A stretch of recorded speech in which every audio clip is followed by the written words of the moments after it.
Ya terus pertama tuh sangat disayangkan sih kesaksian Aib tuh ya benar tidak bermoral gitu. Kesaksiannya itu palsu banget. Secara misalkan dia mengatakan bahwasanya melihat di balik kejadian itu ada saya. Imaterial dan material seperti apa Bu yang diharapkan dari bentuk nyatanya?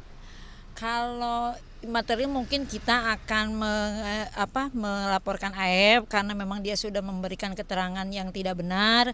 Kalau secara imaterialnya ya itu dan ganti rugi bahwa Peggy selama ditahan itu kan tidak bekerja seperti itu, mungkin seperti itu. Oke Bu, kita kembali ke Kang Peggy. Kang Peggy, terkait dengan AF, ada kesaksian ya terkait waktu itu.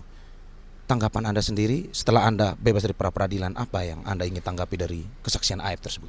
Ya terus pertama tuh sangat disayangkan sih kesaksian Aib tuh ya benar tidak bermoral gitu. Kesaksiannya itu palsu banget. Secara misalkan dia mengatakan bahwasanya melihat di balik kejadian itu ada saya. Nah itu logikanya di mana loh? Soalnya saya kan lagi dikerja di Bandung. Saya punya saksi di Bandung tuh banyak loh. Sama teman-teman keluarga sama yang lain. Bahkan mempunyai rumah juga ada. Nah itu yang saya sayangkan seperti itu sih. Tapi secara pribadi, personal, apakah Kang Peggy sendiri mengenal AF atau tidak? Sama sekali tidak pernah kenal sih. Tidak pernah kenal sama sekali. Baru mendengar saat dia memberikan kesaksian? Ya benar. Saya juga justru kaget. Ini Aib itu siapa? Bertanya-tanya gitu. Seperti itu lebih. Apakah mungkin setelah Anda di dalam penahanan atau mungkin dapat cerita bahwa ini akhirnya Anda mengetahui sosok siapa atau motif apa akhirnya AF ini bisa memberikan kesaksian itu atau gimana sebenarnya? Saya kurang tahu sih. Saya tidak tahu. Soalnya saya selama di dalam tuh nggak sama sekali nggak ada berita di luar sih. Jadi saya tahu juga pas bikin ini pas sekarang itu. Ya, berarti Anda sama sekali tidak mengenal AF ya. Motif pun apakah mungkin Anda mengetahuinya? AF akhirnya melaporkan kesaksian, memberikan kesaksian yang menurut Anda palsu itu? Sama sekali tidak tahu. Bu, untuk dari keluarga sendiri karena melihat ada kesaksian palsu ini, dari tindakan kuasa hukum sendiri seperti apa? Yaitu tadi kami tim kuasa hukum sepakat untuk membuat laporan terhadap AF karena memberikan keterangan palsu. Karena kasihan juga 5 narapidana itu kan karena kesaksian AF juga. Jadi kita mungkin akan mengajukan laporan untuk AF. Oke.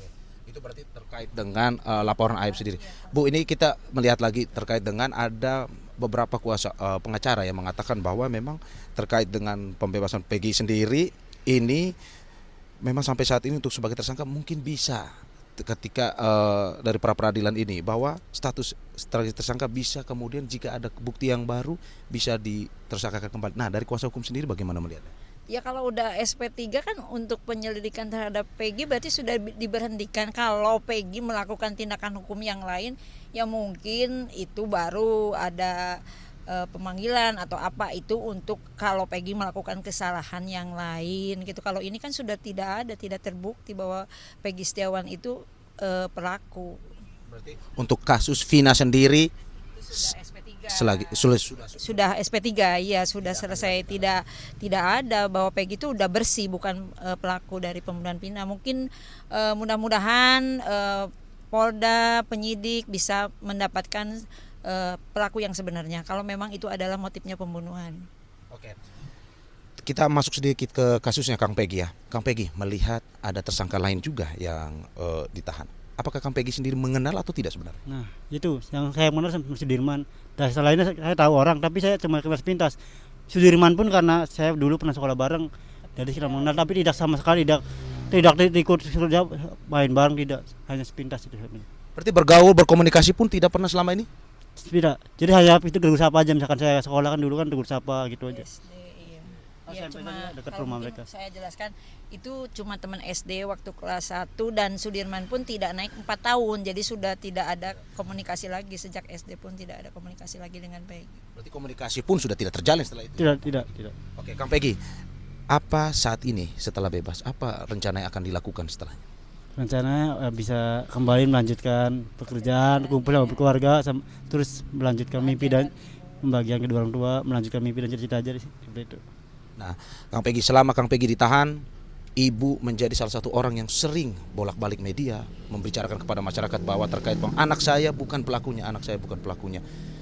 Bagaimana Kang Peggy melihat perjuangan seorang ibu pada akhirnya memberikan seluruh tenaganya, waktunya untuk membela anaknya itu? Itu sangat luar biasa sih. Saya sangat terharu, sangat bangga. Ya pokoknya nggak bisa diungkapkan dengan kata-kata lah. Sangat bangga sekali sih, terharu. Itu. Terus komunikasi dengan ibu sewaktu? Alhamdulillah hampir lewat Ibu selalu berkusuk semua. Jadi setiap hari besuk dia selalu hadir sama ibu ini, sama tim yang lain, sama adik-adik saya. Jadi itu menjadi motivasi bagi saya. Support dari keluarga bagaimana yang Anda rasakan selama penahanan 49 hari? Support dari keluarga itu luar biasa. Ya saya sangat saya rasakan luar biasa sekali. Jadi ya ibaratnya mereka itu adalah penyemangat bagi saya. Download Tribun X sekarang. Menghadirkan lokal menjadi Indonesia.